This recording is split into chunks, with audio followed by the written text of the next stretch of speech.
मिळालेल्या गोष्टीचं सामर्थ्य आणि फळ कसं आपल्याला अनुभवायचं हे भगवान शिवांच्या सेवेतून समजतं. त्यामुळे आपण प्रत्येक सेवेकरांनी आजपासून श्रावण चालू होते आणि त्या श्रावणामध्ये भगवान शिवांची उपासना घरामध्ये केली पाहिजे. आज प्रत्येकाच्या घरामध्ये शिवलिंग आहे. त्या शिवलिंगावरती आपण प्रत्येकाने रुद्राभिषेक चालू करा रोजच्या रोज. ते रुद्राभिषेकाचं कीर्तन आजारी व्यक्तींना अगदी ताकद बरोबर अशा व्यक्तींना तुम्ही ते रोजच्या रोज कीर्तन करा. त्या श्रावण मासामध्ये आपण जी काही रुद्राची सेवा करू भगवान शंकरांची सेवा करू ती त्यांच्या चरणाची अर्पण करताना अनेक पद्धतीने आपल्याला त्या सेवा करता येतात. त्यामध्ये विशिष्ट स्तोत्र मंत्रांचा उल्लेख दिलेला आपल्याला नित्यसेवेमध्ये त्या स्तोत्र मंत्रांचा वापर करायचा.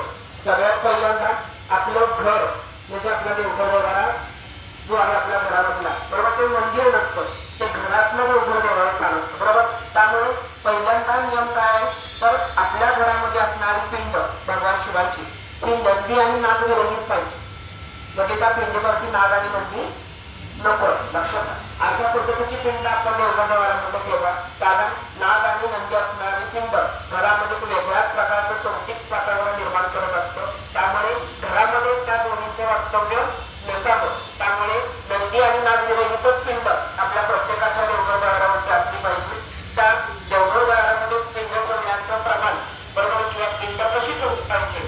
पहिलं म्हणजे आपल्याला नैतिक पिंड बरोबर जे स्वरूप आहे त्या पिंडीचं निमंत्रण बरोबर आहे का. जिथून तुम्ही पाणी सोडल्यानंतर वाढ येतं बरोबर त्याला आपण म्हणतो किंवा गंगाचा बरोबर तर ते पण कुठं पाहिजे उत्तरेला पाहिजे. आता शिवलिंग आपल्या घरामध्ये कसं ठेवलं पाहिजे. काही घरांचं शिवलिंग कसं त्याला तोच मानतो असतो. पूर्वेला तोच करतात, पश्चिमेला तोच करतात, पश्चिमेला तोच करतात.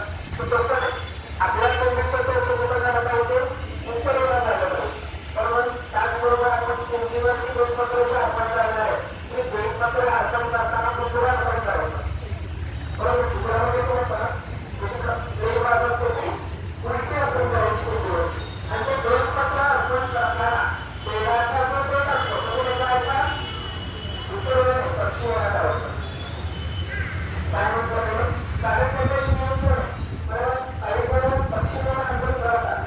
आणि दुसरं म्हणजे दोन बेल पत्र कोणती अर्पण